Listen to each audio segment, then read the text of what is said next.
Shalom, shalom, aking mga kapatid sa pananampalataya.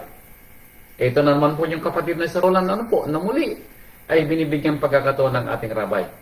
Magandang umaga po sa inyong lahat mga kapatid, at kung saan man po kayo naroroon, naway ang pagpapala po ng ating Ama sa pamamagitan po ng ating rabay ay sumainyo at sumaating lahat. Kaya kung kayo po'y naghahanda na sa aral na ibibigay ng ating rabay, muli ang lagi nating sinasabi, ang maikling lapis ay mas mainam kaysa sa maharang memorya. Hallelujah! Alam po ninyo mga kapatid, hindi nakakalimot ang rabay na magbigay sa atin ng aral. Kaya sa bawat aral po sana ay may mapulot po tayo. Katulad po ng aral na ibibigay po niya sa atin. Dahil ito po ay para sa ating ikatututo. Bagamat may mga pagkakataon na naaapakan ng ating mga paa. Tayo po sana ay mapagpakumbabang loob na tanggapin ang mga aral na ibinigay sa atin para sa ating ikatutuwid ng ating mga pamumuhay, ikabubuti ng ating kaisipan, at higit sa lahat, ikakatatag ng ating mga pananampalataya. Ang kwento po ng rabay ay may kinalaman sa ating pagkaunawa sa katotohanan at sa kaligtasang ibinigay sa atin. Pero ang problema nito mga kapatid ay may pagkakataon na tayo ay hindi nakikinig sa mga katotohanan naririnig natin, lalo na kapag tayo po ay nangangasaba sa mga mahal natin sa buhay na ating nabibigyan ng aral. Ay talasasin po natin na ang aral pong ito ay may kinalaman sa ating mga pangunawa na ibinigay sa atin ng ating Ama sa pamamagitan ng ating rabay kung paano natin ibubuhay ang pangunawa na ibinigay sa atin. Ang pamagat po ng aral ng rabay ay may titulong The Dangers of Knowing. Ang panganib ng pagkaunawa. Now, totoo po na nasusulat na tayo ay binibigyang pagkakataon ng rabay na makaunawa sa pananampalatayang ibinigay po niya sa atin. Maunawaan natin ang kwento ng ating Ama na mula pa nung simula, mula pa sa aklat ng Bereshit or Genesis, ipinakita na ng Ama nang ang tao po ay magkamali sa kanyang pagpili kung sino ang kanyang uunahing bibigyan ng pagtawag na paggalang sa pagsunod sa kanyang kautusan. At ito po yung dahilan kung bakit ang tao ay mamamatay sa kanyang kalagayan bilang isang tao. Nagbigay na po ang ating Amang Yahweh ng way out para makabalik tayo sa kanyang tinatawag na kandungan at muli makamtan natin yung tinatawag na buhay na walang hanggan. Pero sa katotohanan, sa dami ng mga mangangaral na ipinadala ng rabay, mas kakaunti po. Yung masasabi nating mabibilang sa daliri na nakakaunawa at higit sa lahat, yung tunay na mananampalataya. Now, talasasin natin ang kwento na ang ating Apostol Saulo nung siya nangangaral, may sinabi po siya dito sa aklat ng mga gawa. So, talasasin natin ang kwento dito sa aral na ibinigay ng rabay tungkol sa panganib sa pagkaalam ng tinatawag nating kaligtasan. Yung panganib ng nakakaalam ng katotohanan, yung panganib na alam natin ang kwento ng mga salita, yung panganib na kapag naunawaan natin ang mga kautusan at mga alituntunin ng ating rabay, tayo ay maging bantulot sa pagsunod. Tayo ay hindi makinig sa aral na naririnig natin na para bang ito ay narinig natin sa kaliwa at pumasok sa kanan. Narinig natin sa kaliwa pero lumabas sa kanan. Now, sabi dito sa aklat ng mga gawa, chapter 17, verse 30, may sinasabi si Apostol Saulo sa kanyang sulat sa mga gawa. Bagamat ito ay sinulat ni Apostol, hindi siya Apostol, sinulat ni Lucas, pero ang nagsasalita dito ay si Apostol Saulo. Sa kanyang salita dito sa aklat ng mga gawa, chapter 17, verse 30, ganito ang kanyang sinabi. 17:30, aklat ng mga gawa. At ang mga panahon ng kahangalan ay pinalipas na nga ng Ama, datapot ngayon ipinabuutos niya sa mga tao na mga magsisisilang lahat sa lahat ng dako. Now, anong sinasabi po niya rito? Ang sinasabi dito yung panahon ng kahangalan. Yung hindi pagkaunawa. yung hindi pagkatuto sa salita ng Ama. Kumbaga, pinalipas na yun ng Ama, meaning, ayon sa English 8, He winked at our ignorance once. Once po. Yun pong sinasabi ng Apostol Saulo. Sa mga hindi natin pagkaalam sa katotohanan, gumawa tayo ng mga pagkakasala. Sa hindi natin pagkaalam sa katotohanan at mga salita ng Ama, tayo po'y nangligon ng landas. Pero ngayon ay sinasabi ng Apostol Saulo, ang ating kahangalan noon na tayo gumagawa, na hindi natin alam, ang ating mga ginagawa, sabi niya, ay pinalipas na. Pinalipas na. Meaning, kung tayo ay magkakasala muli, tayo ay may pananagutan na. Hindi katulad ng unang ano po, na tayo ay gumagawa ayon sa ating hindi pagkaunawa. Dahil nung panahon ni Saulo, ay ganito rin yung kanyang sinalita. Sa unang Timoteo chapter 1 verse 13, itong sinasabi ni Saulo. Ikinukumpara ni Saulo ang kanyang sarili nung siya'y nangangaral sa mga kapatiran na pinapangaralan niya. Sabi dito sa unang Timoteo chapter 1 verse 13, sabi niya rito, bagaman ng una ako'y naging mamumusong at mang-uusig at mang-aalipusta, gayon may kinahabagan ako. Anong sabi niya? Nang mga ginawa ko ito, sabi ni Saulo, gumawa ako ng pagkakasala.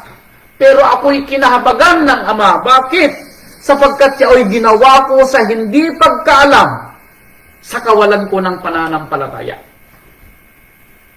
Na mapapansin natin na si Saulo ay nagbibigay ng excuse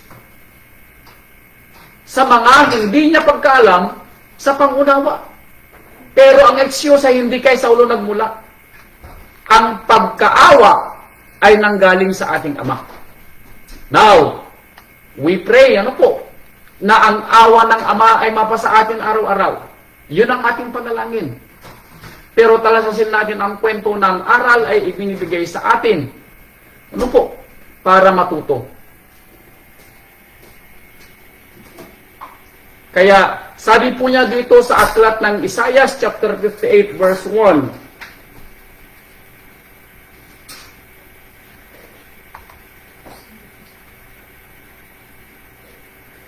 Isaiah 58 verse 1, sabi po niya rito, humiyaw ka ng malakas, huwag kang magpigil, ilakas mo ang iyong tinig na parang pakakat, at iyong ipahayag sa aking bayan ang kanilang pagsalangsang. At sa sangbahayan niya ko ang kanilang mga kasalanan. So tayo po ay binibigyang babala ng ating rabay, na kung tayo daw ay nakagagawa ng mga pagkukulang at kasalanan, ang aral na ibinibigay sa atin ng rabay ay babala sa atin. Ito ay parang sigaw na bumabalandra sa ating mga pakinig. Ipinapaunawa at ipinapaalala na mali ang ating mga gawa. Ano po? Kaya talasasin natin ang kwento kung bakit ang panganib ng pagkaunawa ay sa mga nakikinig na hindi gumagawa. Bakit? Ang sabi dito sa aklat ng Roma chapter 2. Ito ang sabi sa Roma chapter 2.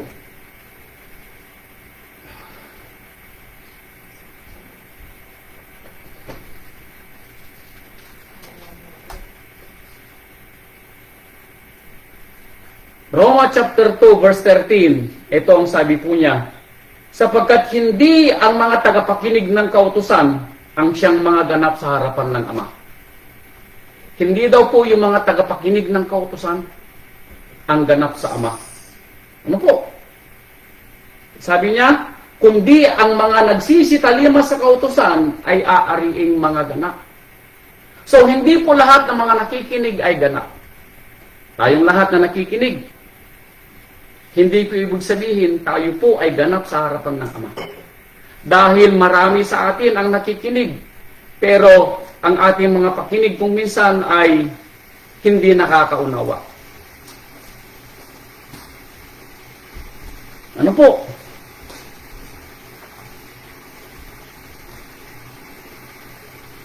Nasabi ba niya sa 14, sapagkat kung ang mga hintil na walang kautusan sa katutubo ay nagsigawa ng mga bagay ng kautusan, ang mga ito na walang kautusan ay siyang kautusan sa kanilang sarili. Dahil kung yung mga walang kautusan sa panahon nila ay itinuring na kautusan yung alam nilang kautusan noong panahon nila, kaya wala silang excuse. Tayo din mga kapatid ay walang excuse. Ano po? Tayo din ay walang excuse. Nasabihin natin na sana maunawaan ng Ama ang ating mga pagkakamali. Na sana maunawaan ng Ama ang ating mga pagkukulang. Tama po. Ano po? We pray na ganun ang mangyari. Now, alam po ninyo, noong nakaraang Sabat, tinanong ko yung isang elder po namin dito sa Louisiana. Ang tanong ko anong pagkakaiba ng mamamatay tao at sa isang nananampalataya na alam niya ang mabuti pero hindi niya ginawa? Now, sa inyo po, ano pong pagkakaiba ng mamamatay tao at sa isang nananampalataya na hindi ginawa ang alam niyang mabuti? Ang kasagutan po doon, ang tamang kasagutan, wala pong pagkakaiba. Bakit? Pareho po silang nagkasala. Dahil ang mamamatay tao ay nagkasala sa kautusan ng Ama na huwag kang papatay. At ang isang nananampalataya na nakakaalam ng mabuti pero hindi niya ginawa ay ayon kay Apostol Santiago sa Santiago chapter 4 verse 17 na sa mga nakakaalam ng mabuti at hindi niya ginawa, ito ay kasalanan sa kanya. Ano po? So makikita natin na walang pagkakaiba. Now, ang panganib sa nakakaunawa, ito ang sabi ng ating. Ang panganib ay narito sa sinasabi niya sa Lucas chapter 12. Talasasin natin. Dito sa aklat ni Lucas.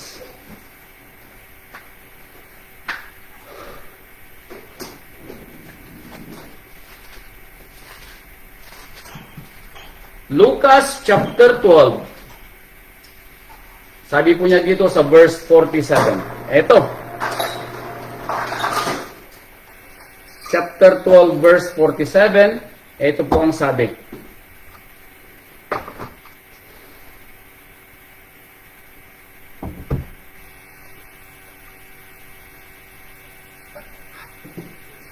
Yaong aliping nakaalam ng kalooban ng kanyang amo at hindi naghanda at hindi gumawa ng alinsunod sa kanyang kalooban ay papaluin ng marami. Ang sabi niya, ang aliping nakaalam sa kalooban ng Ama, sa kalooban ng Rabay, sa salita ng Ama at naunawaan niya, sa mga aral na narinig niya, ipinaunawa sa kanya ng Ama. Pero sabi niya, pero hindi niya ito ginawa alinsunod sa kalooban ng kanyang amo, sa kalooban ng ating Ama at sa kalooban ng ating Rabay. Anong sabi niya? Ay papaluin ng marami. Sa mga alipin, sa mga lingkod na nakakaalam. Now, mga kapatid ko, wala tayong excuse.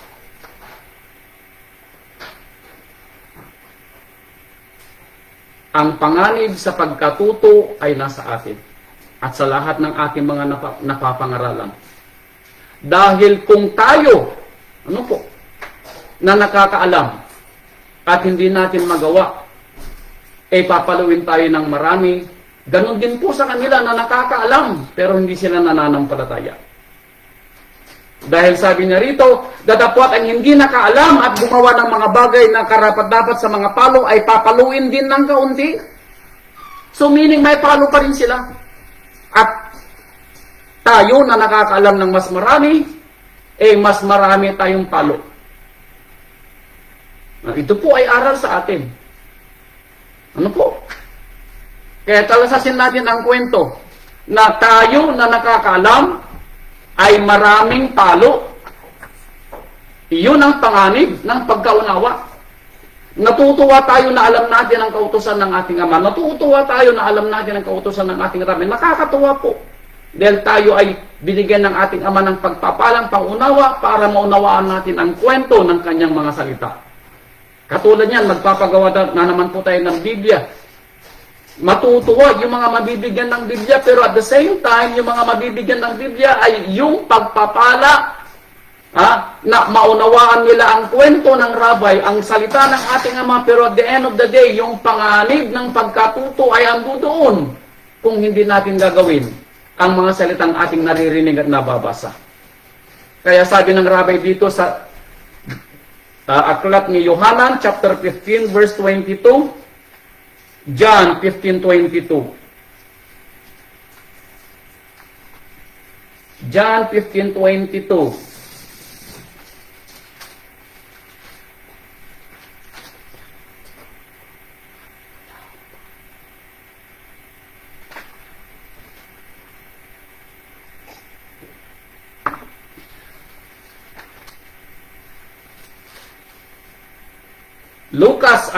John 15:22, ito ang sabi ng ating Rabay nung siya narito sa lupa. Kung hindi sana ako naparito at nagsalita sa kanila, ay hindi sila magkakaroon ng kasalanan. Anong sabi ng Rabay?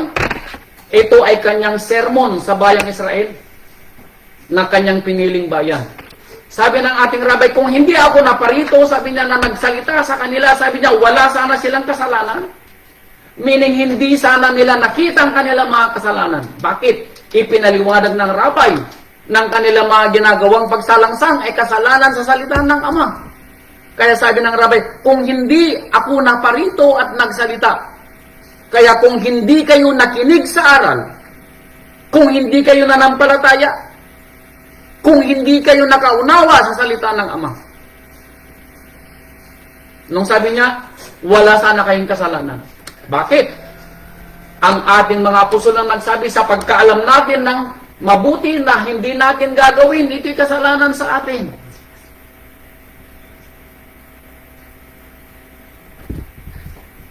Natutuwa tayo na alam natin ang kasalanan. Ang nakakatakot, mga kapatid, alam na nga natin na ito'y kasalanan, ginagawa naman natin. Hindi nagkulang ang Rabay, mga kapatid, na gumising sa umaga para utusan ang kanyang mga lingkod. Ano po? Na tayo ay aralan. Magmula sa pinakabata hanggang sa pinakamatanda. Kaya sabi ng Rabay, kung hindi sana ako naparito at nagsalita sa kanila, ay hindi sila magkakaroon ng kasalanan. Datapwat ngayon, sabi niya, ay wala na silang madadahilan sa kanilang kasalanan. Now, sabi ng Rabay, wala silang excuse. Tayo lahat, mga kapatid, magmula sa akin at sa lahat ng mga pastor na nagsasalita mula sa kanilang mga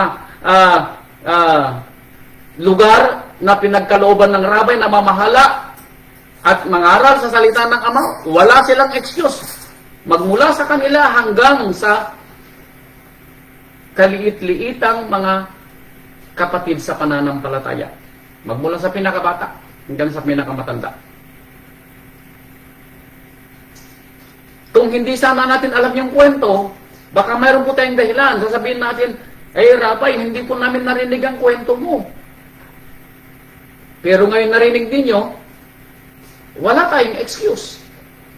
Now, imagine ninyo ang mga napapangaralan natin sa pangunawa ng Ama. Yung mga asawa natin, yung mga anak natin, yung mga manugang natin, yung mga magulang natin, yung mga kapatid natin at mga kakilala natin, kaibigan natin. Na ipinapangaral natin sa kanilang aral ng Ama, and then sasabihin nila, na ito'y walang katotohanan sa kanila. Narinig nila yung kwento. Sa araw ng pag-uhukom, ang aral na narinig nila ay yung din yung aral na ihuhusga sa kanila. Ano po? Tandaan po natin ang kwento. Kaya sabi niya dito sa John chapter 3 verse 18. Itaas po natin ang pagbasa dito sa John. John chapter 3 verse 18.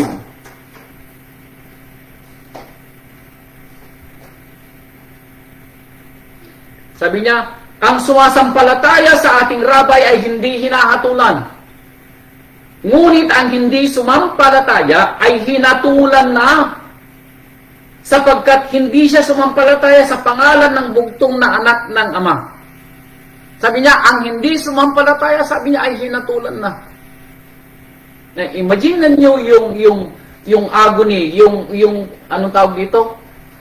Yung panghihinayang sa mga napangaralan sa salita ng Ama at hindi nanampalataya. Ang sabi niya, sila'y hinatulan na. Bakit? Yung tanging pangalan na namatay sa tulos na bugtong na anak ng Ama para sa bawat isang kasalanan. Nung sabi niya, ay hindi sila sumampalataya.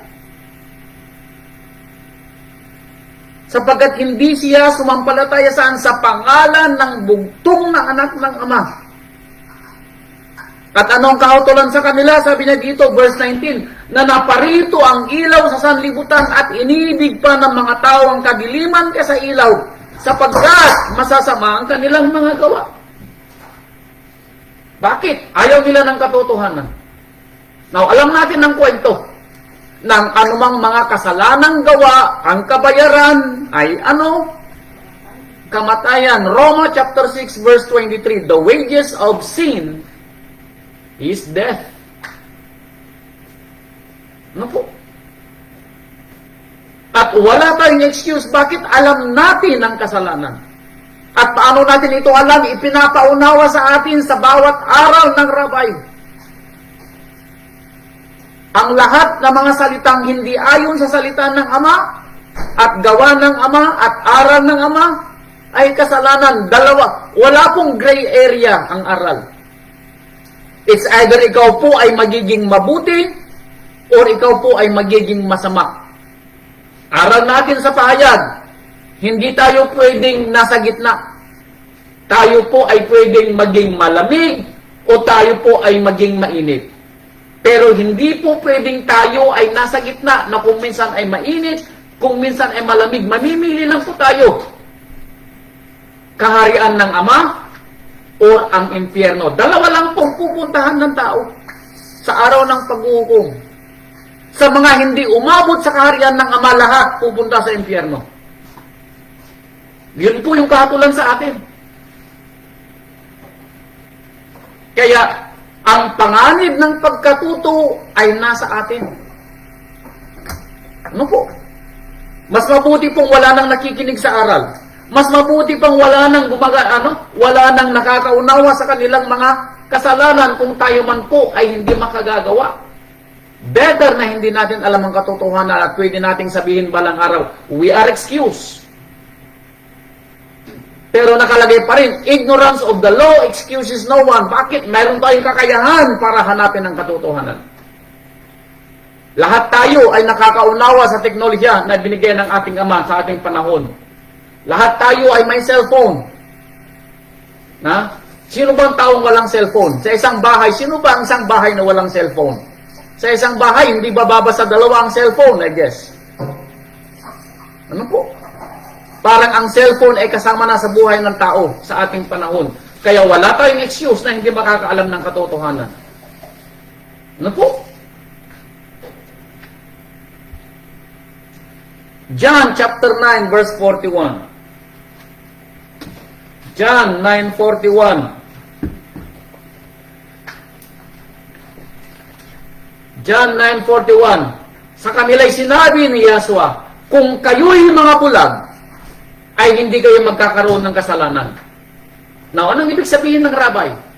Kung kayo'y mga bulag, sabi ng rabay, hindi kayo magkakaroon ng kasalanan. Bakit? Dahil hindi ninyo makikita ang mga himala na nakita ng inyong panahon. Dahil dumating sabi ng rabay, dahil dumating ako na nagbibigay pangunawa at himala sa inyong mga pangunawa. At ito inyong nakita. Kung kayo sana ay bulag, sabi ng rabay, wala kayong kasalanan. So the same thing din sa ating aral. Kung kayo'y walang pakinig, wala sana tayong kasalanan. Isasama ko sarili ko. Bakit? Kasama ako sa napapangaralan. Ano po? Kung wala sana tayong pangunawa, wala sana tayong kasalanan. We are excused. Pero ngayon ay sinasabi nating tayo ay may pakinig. Anong sabi ng rabbi? Datapot ngayon sinasabi ninyo kami nakakakita. Anong sabi ng rabbi? Nananatili ang inyong kasalanan. Therefore, sa ating panahon, kaya sinasabi natin na tayo may pakinig, marunong tayong gumasa, marunong tayong maghanap, wala tayong excuse. Mananatili ang ating kasalanan kung tayo po ay hindi gagawa sa kalooban ng Ama. Yun ang panganib ng pagkatuto.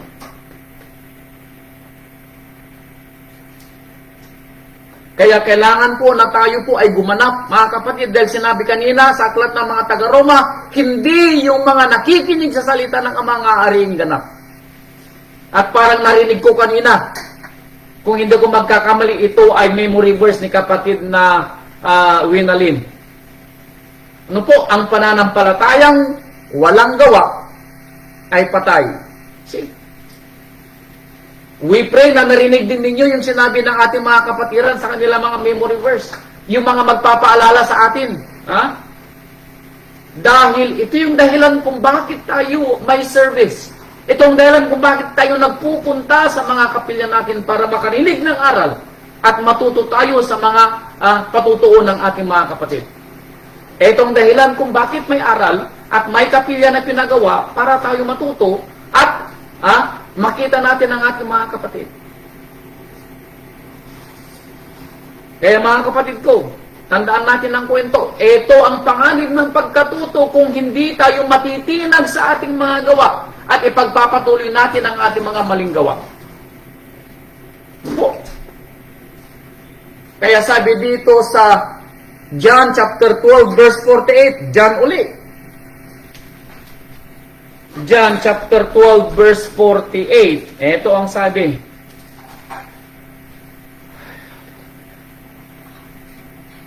Ang nagtatakwil sa akin at hindi tumatanggap sa aking mga pananalita ay mayroong isang hahatol sa kanya. Nung sabi ng rabbi, ang hindi tumatanggap sa aking salita, meaning hindi gumaganap. Narinig natin pero hindi natin pinaniwalaan. Narinig natin pero hindi natin ginawa. Narinig natin, ipinangaral natin sa ating mga mahal sa buhay, pero hindi sila nanampalataya. Anong sabi ng rabbi?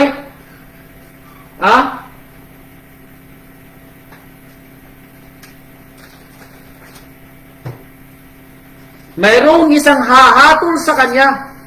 Sa araw na ng paghuhukom, sabi ng rabbi, mayroong hahatol sa kanya. Ano ang hahatol? Ang salitang aking sinalita ay siyang sa kanya'y hahatol sa huling araw. Wow! Ang aral daw na ating naririnig ngayon, mga kapatid, na ipinapaunawa ng Ama sa atin, ay yun din ang aral na ihahatol sa atin sa araw ng paghuhukom. So kung tayo ay magsasalitang tayo may pananampalataya, pero wala naman tayong gawa. Alam niyo kung anong hahatol sa atin sa ating panahon? Sa araw ng paghuhukom? Ang salitang ating narinig na sinabi ni kapatid na Winalin. Ang pananampalatayang gawa, ang pananampalatayang walang gawa, ay patay. Iyon ang hahatol sa atin. Dahil hindi natin narinig yung kwento. Meaning pag sinabi kong hindi narinig yung kwento, meaning hindi natin ginanap yung kwento ng aral. Yun ang hahatol sa atin. Bakit? Itong sinabi ng rabbi. Sa mga hindi nakikinig sa salita na aking sinasalita, meaning pag sinabing hindi nakikinig, meaning hindi gumaganap.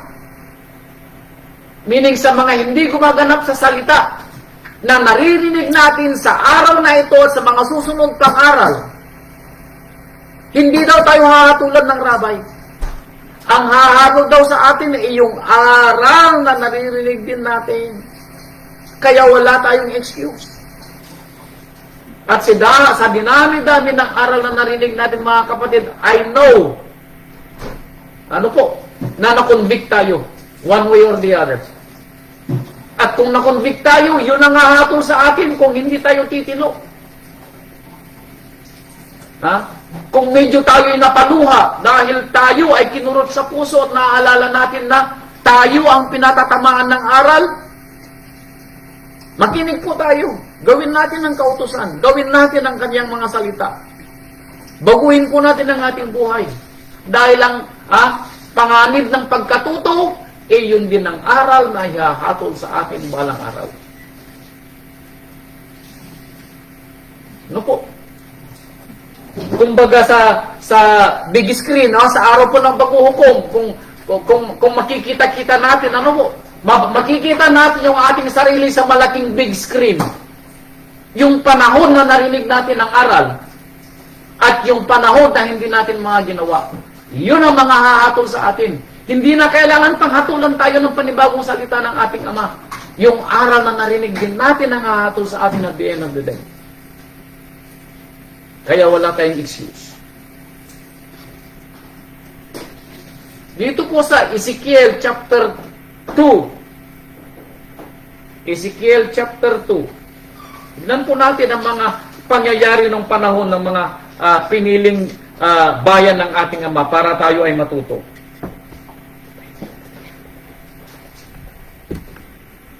Ezekiel chapter 2.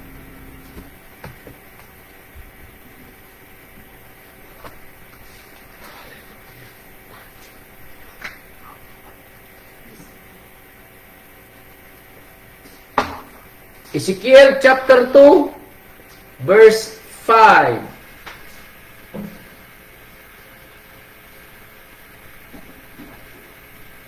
At sila, sa didinggin man nila o sa itatakwil man nila, sapagkat sila'y mapanghimagsik na sangbahayan, gayon man ay matatalastas nila na nagkaroon ng propeta sa gitna nila. Now, ito yung panahon ni Ezekiel, na inutusan niya ang Yahweh na mangaral at ipamukha sa mga Israelita ang kanilang mga kasalanan. Anong sabi niya mang Yahweh? Sa makikinig sila o hindi, ipangaral mo ang salita Ezekiel para magkaroon ng propeta sa kanila at ito ang sasaksi sa kanila balang araw. Parang ganito rin kami na mga ngaral. Makikinig man kayo o hindi, gaganap man kayo o hindi. Let it be known. Ito ay saksi na merong nangaral sa atin. Wala tayong excuse. Ito ay masusulat sa kasaysayan ng ating buhay na tayo ay walang excuse. Kaya tayo ay makikinig o hindi. Kaya tayo ay susunod o hindi. Let it be known. May nangaral sa atin. Ito ang sinasabi ni Ezekiel na ipinapasabi ni Amang Yahweh. Kaya hindi natakot si Ezekiel na mangaral. May makinig man o wala. Ganon din si Jeremiah. Hindi sila natakot na mangaral. Bakit? Ang aming obligasyon ay ipangaral ang salita ng Ama. Yun ang obligasyon namin sa ating rabay. May manampalataya man o wala, may makinig man o wala, may gumanap man o wala. Yun ang ating obligasyon. Ganon din kayo sa inyong mga mahal sa buhay na hindi nananampalataya pa. Makinig man sila o hindi, narinig natin yung patutuo ng ating mga kapatid. Yung kagustuhan natin na matuto ang ating mga mahal sa buhay, yes. Pero at the end of the day, mga kapatid ko, huwag niyong sisihin ang inyong mga sarili kung wala sa mga mahal sa buhay natin ang mananampalataya. Hayaan ninyo na ang aral at ang salitang ibinigay nyo sa kanilang hahatol sa kanila balang araw. At the end of the day, pag wala na tayo sa mundong ibabaw at silang may iwan dito sa lupa, maaalala nila yung aral na ibinigay natin sa kanila. And at the end of the day, yun ang hahatol. Wala silang excuse, mga kapatid ko. Bakit? Ginawa natin ang ating mga gawa. Ibinigay natin ang aral na alam nating katotohanan mula sa ating Ama. Ganito rin ang ginagawa ko sa inyo, mga kapatid. Kaya lagi naming sinasabi ng mga mangangaral, don't shoot the messenger. Ano po? Kami ay nangangaral din lamang. At ito, mga kapatid, ang ating bigyang diin. Ito ang panganib ng pagkatuto kung hindi tayo magigising sa katotohanan na kailangan nating baguhin ang ating mga sarili at iwasan nating magkasala. Chapter 33, verse 31. Parehong aklat ng Ezekiel. Ezekiel 33, verse 31.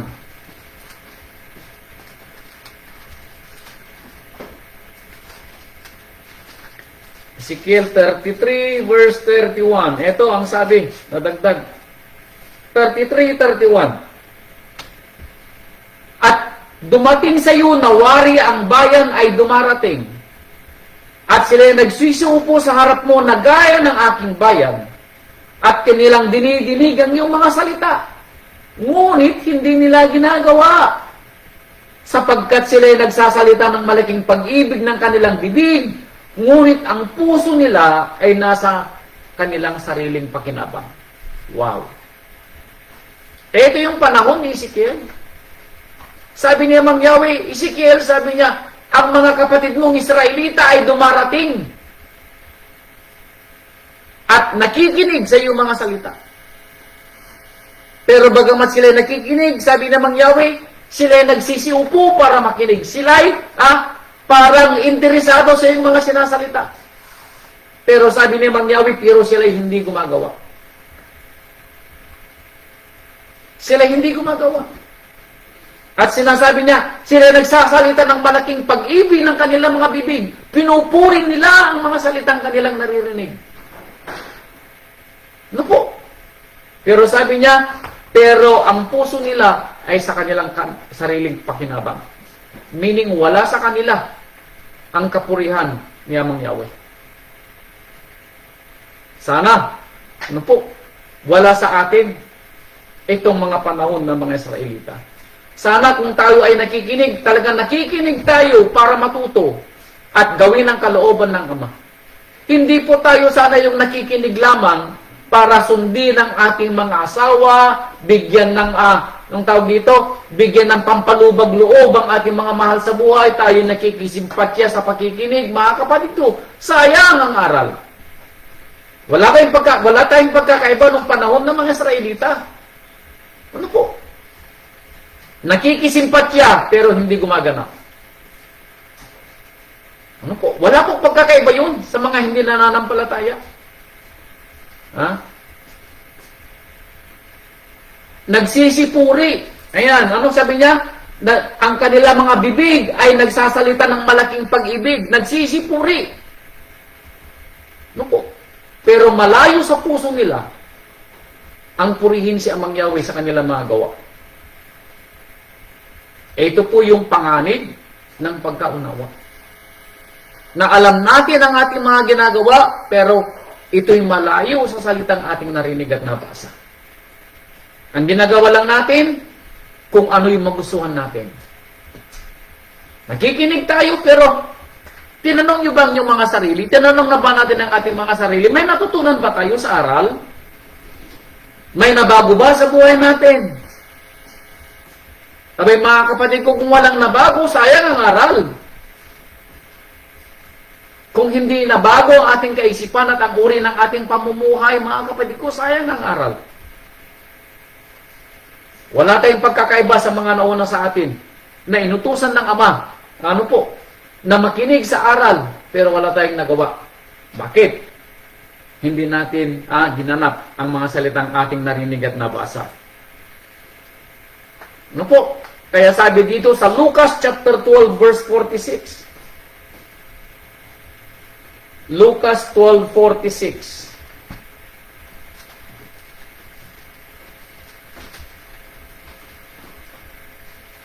Lucas 12:46, ito po ang sabi.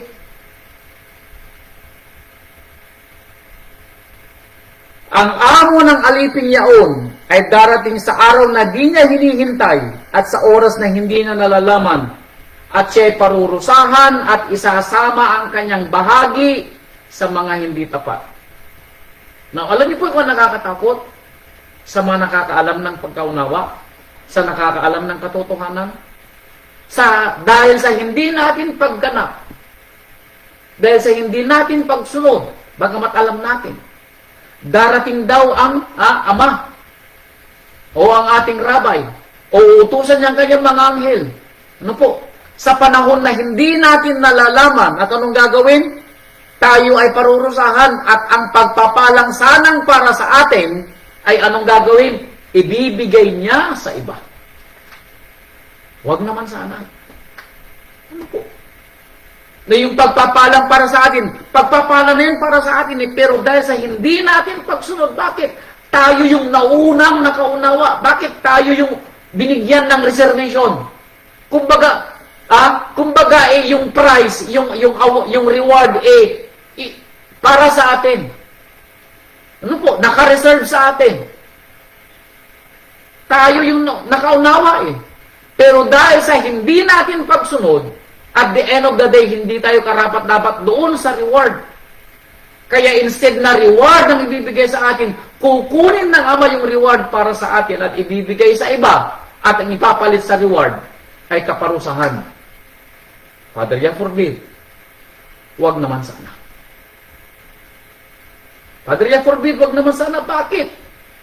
Mga kapatid ko, andito na tayo sa pananampalataya Alam nyo, napakapalad natin na makaunawa sa salita ng Ama. Marami ang naghahanap ng katotohanan, pero mas marami yung mga nangangawala. Bakit? Ayaw nilang matuto. Tayo gusto nating matuto. Tayo gusto nating manampalataya. Tayo gusto nating gumanap. Gawin natin all the way, mga kapatid. Huwag tayong maging katulad ng mga ipinaunawa sa atin ng Ama na kung minsan ay hot, kung minsan ay cold. No. Mga kapatid ko, walang pagkakaiba yung mamamatay tao sa isang nananampalataya na hindi gumagawa. Wala pong pagkakaiba. Sasabihin nyo, yung mamamatay tao sa impyerno pupunta at ikaw na nananampalatay sa kaharian ng Ama, bay kapatid ko, pareho lang tayong nagkakasala. Bakit? Kasi hindi natin ginagawa ang kalooban ng Ama. Wala tayong pagkakaiba. Huwag niyong sabihin na mas masama siya kaysa sa atin. No, walang pagkakaiba. Walang maliit na masama at malaking masama. Parehong masama. Bakit? Walang gray area. Ang nananampalataya na nakakaalam ng mabuti at hindi niya ginawa, kasalanan sa kanya. Yung tao na mamamatay tao, kasalanan niya. Pero at the end of the day, ang parehong nagkasala, ang kabayaran, ay kamatayan. Saan tayo susuling? Sa tingin natin, merong nasa gitna, wala po. Wala pong nasa gitna. Kaya talasasin natin ang kwento, mga kapatid, na tayo ay hindi excuse. Lucas chapter 16.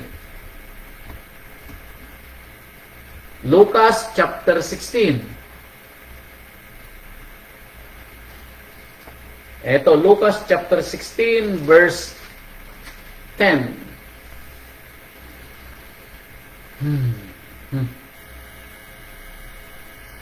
Lucas 16 verse 10. Ang mapagtapat sa kakaunti ay mapagtapat din naman sa marami. At ang di matuwid sa kakaunti ay di rin naman matuwid sa marami.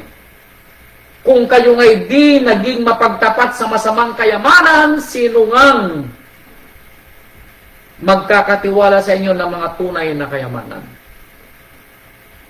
Na kung tayo ay hindi pwedeng pagtiwalaan ng Ama sa katotohanan ibinigay sa atin, bakit? Dahil hindi natin alam kung paano natin ito gagawin at susundin ang ating Ama. Abay, mga kapatid ko, kung ito ay pagpapala sa atin na maliit pa sa pangunawa, hindi natin mapagsisinop.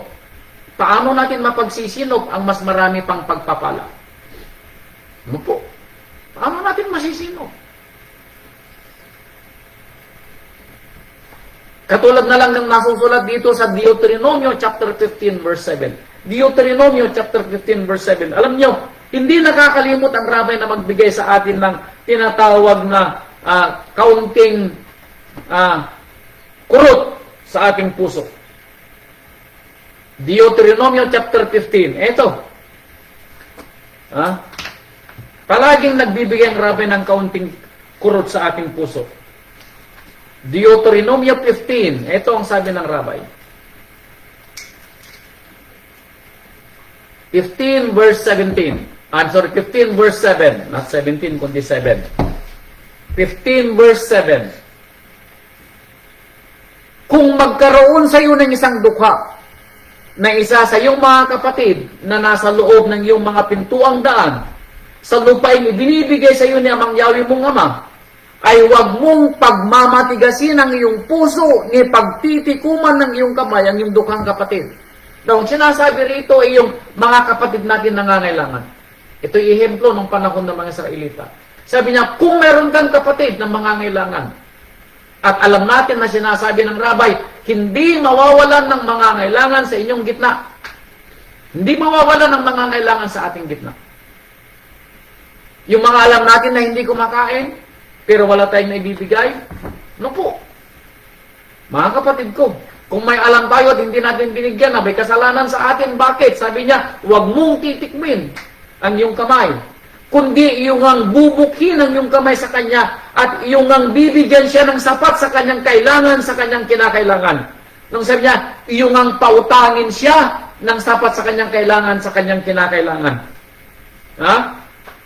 Pag-ingatan mong huwag magkaroon ng masamang pag-iisip sa iyong isipan na iyong sasabihin, ang taon ng pagpapatawad ay malapit na at ang iyong mga mata ay magmamasama laban sa inyong dukhang kapatid at hindi mo siya bibigyan. At siya ay dadaing, sabi ni Amang Yahweh laban sa iyo, ay magiging kasalanan sa iyo. Ouch.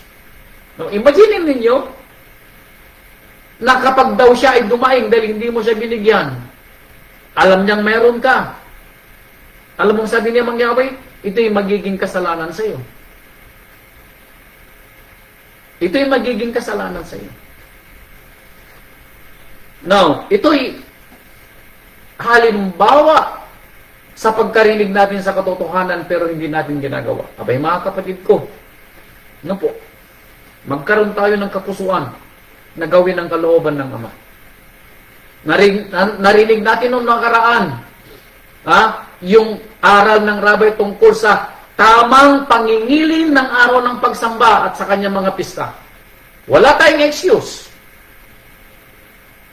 Ano po? Wala tayong excuse. Sasabihin natin, may excuse ba tayo? No, wala tayong excuse. Bakit? Ang aral na narinig natin ang ihahatol sa atin balang araw. Tandaan ninyo ang kwento.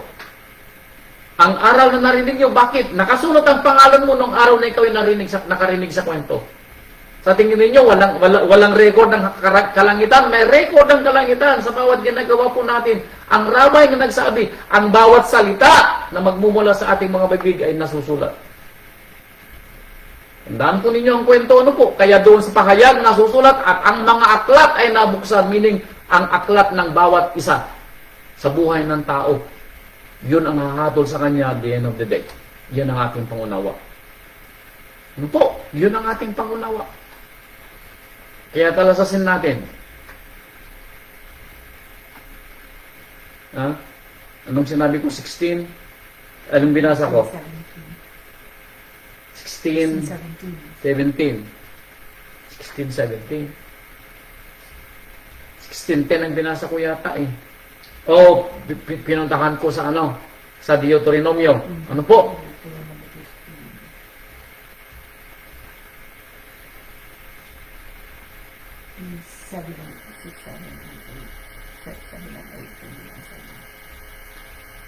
Lucas chapter 16 verse 2. Ito.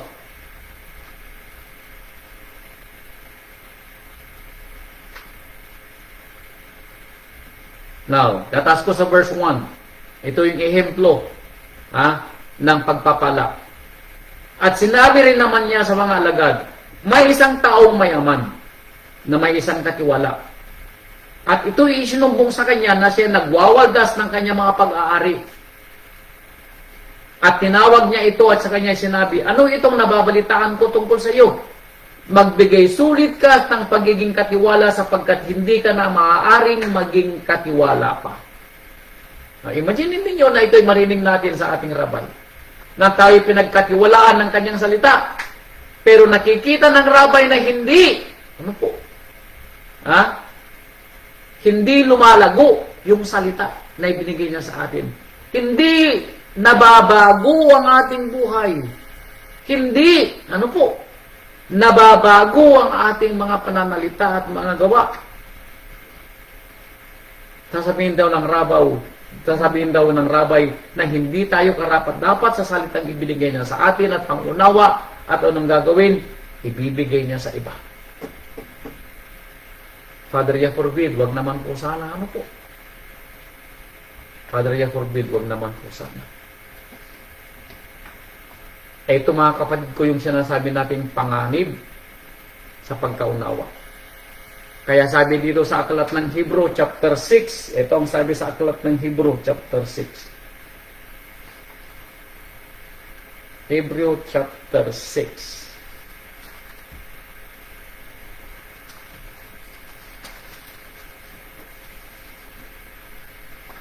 Verse 4. Ito.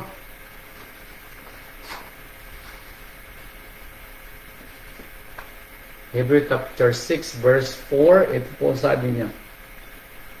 Sapagkat tungkol sa mga minsang naliwanagan at nakalasap ng kaloob ng kalangitan at mga nakabahagi ng banal na espiritu. Sino daw? Sa mga nanampalataya.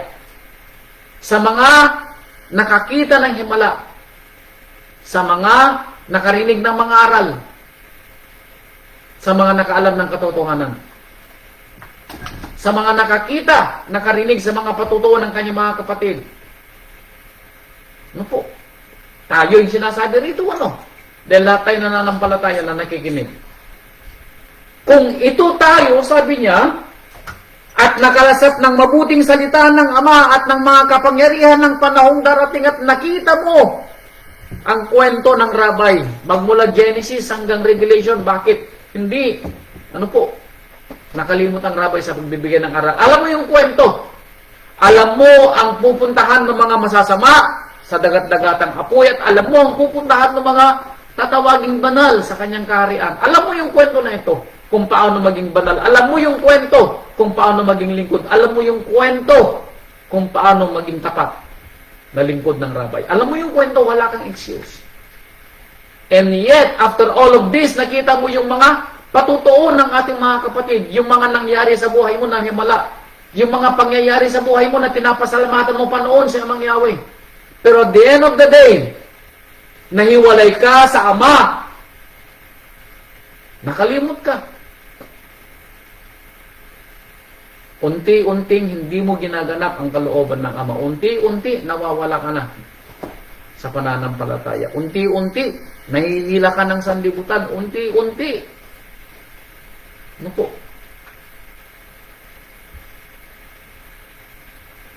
Nakalimutan mo yung mga aral. Sabi niya, ay di maaaring baguhin silang muli sa pagsisisi, yamang kanilang ipinapakong muli sa ganang kanilang sarili ang anak ng Ama at inilalagay na muli siya sa hayag ng kahihiyan. Nung sabi niya, hindi ka na pwedeng baguhin pa ng pagsisisi. Father, ya forbid. Huwag sanang mangyari sa atin. Father, ya forbid, huwag sanang mangyari sa atin na mayroon tayo sa ating mamang kakapatid ang mga wala sa pananampalataya. Ano po? Sabi niya, sapagkat ang lupang humikip ng ulang madalas na lumalagpak sa kanya at kinutubuan ng mga damong pakikinabangan ng mga yaon na dahil sa kanila'y binukid ay tumanggap ng biyayang mula sa Ama. Datapwat kung namumunga ng mga tinik at dawag, namumunga ka daw ng tinik, meaning, walang bungang mabuti ang naririnig mong aral. Walang bungang pakikinabangan ang iyong mga gawa. Para ano pa't pinagpapala ka kung wala namang bungang maganda? Ano po?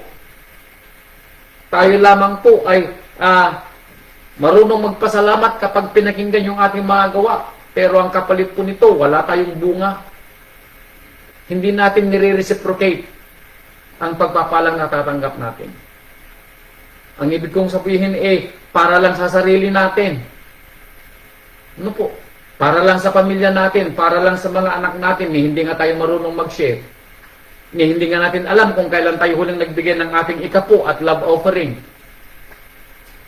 Ano po? Kailan pa tayo nagbigay ng ating ikapo at love offering? Naalala niyo po ba? Kailan kayo huling nagbigay ng tulong?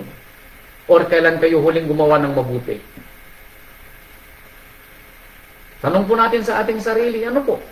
Kailan tayo huling nagbigay ng ating gawang mabuti? At sana yung gawa nating mabuti, hindi galing sa ating sarili, ano? Sana ang ibinigay nating karangalan ay kay Amang Yahweh sa ating rabay. Kaya sabi niya, datapwat kung namumunga ng mga tinik at dawag ay tinatakwil at malapit sa sumpa, at ang kanyang kahihinatnan ay ang sunugan. Ha? Ang kanyang kahihinatnan, sabi niya, ay ang sunugan, meaning ang dagat-dagatang apoy at the end of the day. Father, ya forbid, wala po sana tayo rito. Ano po? Sana tayo yung nakakaunawa at gumagana. Tayo yung may pananampalataya na may gawa. Dahil ito ang hahatol sa atin at the end of the day, mga kapatid ko. Ano po? Kaya huwag tayong makalimot. Tayo ay masugid na tagapakinig. Tayo din po sana ay masugid na tagapagpaganap. Tandaan nyo palaging sinasabi ni Apostol Saulo, tayo ang masasabing mapalad na tagapakinig at tagapagpaganap. Maalala niyo ang sabi ng ating rabay, to whom much is given, much is required. Sa mga binigyan ng sobra, sa mga binigyan ng higit, ay higit din ang inaasahan sa kanya. Tayo po yun, mga kapatid. Wala tayong excuse. Kaya sabi dito sa Roma chapter 2 verse 1. Roma chapter 2 verse 1. Ito ang sabi. Roma chapter 2 verse 1. Dahil dito'y wala kang madadahilan o tao. Sabi niya, dahil dito'y wala kang madadahilan tao. Sino ka man na humahatol sapagkat sa iyong paghatol sa iba ay ang iyong sarili ang hinahatulan mo. Sapagkat ikaw na humahatol ay gumagawa ka din. Ay gumagawa ka ng gayong ding mga bagay. Wala kang excuse. Tao. Wala kang may dadahilan. Mga kapatid ko, talasasin po natin ang mga araw na ating naririnig at nababasa. Iukol po natin sa ating mga sarili. At sana may bunga, meaning may pagbabago sa ating pananalita at sa gawa. At makita ito ng ating mga sambahayan una, bago ito makita sa labas. And then, and only then, masasabi po natin na tayo po ay tapat na lingkod na gumaganap sa kalooban ng Ama. Hindi po darating sa atin ang panganib ng pagkatuto kung tayo po ay matututo sa salitang ating narinig at mga nababasa. Hindi po darating sa atin ang panganib ng pagkatuto kung tayo po ay tagapakinig at tagapagpaganap. Tayo po ay hindi makakarating sa tinatawag na panganib ng pagkatuto kung tayo po ay nagpupumilit na ganapin ang kalooban ng Ama at sa mga aral na naririnig po natin. Tayo po ay hindi darating sa panganib ng pagkatuto kung sa bawat pagkatuto po natin, tayo po ay nagpapasalamat at pinaparangalan po natin ang ating Ama at ang ating Rabbi Yeshua sa pagpapala ng pangunawa at kaalaman para baguhin ang ating mga sarili at baguhin ang ating mga buhay para sa ating ikatututo at higit sa lahat, ikalalago ng ating mga pananampalataya. Hallelujah. Mga kapatid, ito po yung aral ng ating rabay. Ano po? Maikli po dahil may nakapagsabi po sa akin na mas maganda daw yung maikli. Dahil kapag medyo daw masyadong mahaba, baka daw tayo ay antukin at gutumin sa pakikinig. Kaya ang aking asawa mismo ang sabi siguro ang isang oras ay sapat na para sa ating pag-aaral, which is siguro nga. Kaya subukan ko na mangaral within 1 hour. At ito yung ginawa ko para sa ating baka sakaling mas matututo tayo at mas marami tayong mauunawaan at maraming mas mariretain sa ating mga puso.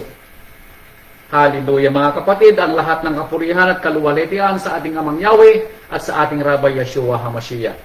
Salamat po mga kapatid at magandang gabi po. Hallelujah. Hallelujah. Saktong 1 hour, mga Darlene.